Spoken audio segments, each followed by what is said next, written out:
Hello everyone, আসসালামু আলাইকুম ওয়া রাহমাতুল্লাহি ওয়া বারাকাতুহু। তো আজকে আমি একটা ব্রিক ফিল্ডে আছি, যেটা আমাদের বাড়ির পাশেই। আমাদের বিলের একটা কোণে এই ব্রিক ফিল্ডটা। তো দেখেন, এই জায়গায় মূলত ইট এখনো পড়তে আছে, দেখেন ধুমা উঠতে আছে পাইপ দিয়ে। কিন্তু ইট এই জায়গায় মানে যে সময় শীত ছিল, শীতের সময় এই জায়গায় অনেক ইট ছিল, অনেক ইট বানিয়ে রাখিয়ে দিয়েছে ওরা।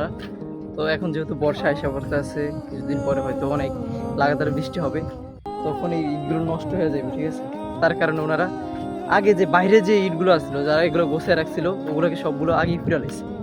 তো এখনও দেখেন চুলা কিন্তু এখনও চলতে আছে। আর এখানের অনেক মানুষ আছে যারা পরিশ্রম করতে আছে, অনেক কাজ করতে আছে। আর এখনও কিছু ইট বাইরে আছে, সেগুলোকে ফলি দিয়ে কিংবা কিছু দিয়ে দেখেন ঢাকে রাখছে, যাতে ইটগুলো না ভিজে। চারপাশে অনেকটাই সবুজ শ্যামল প্রকৃতি। সবাই ভালো থাকবেন। আসসালামু আলাইকুম।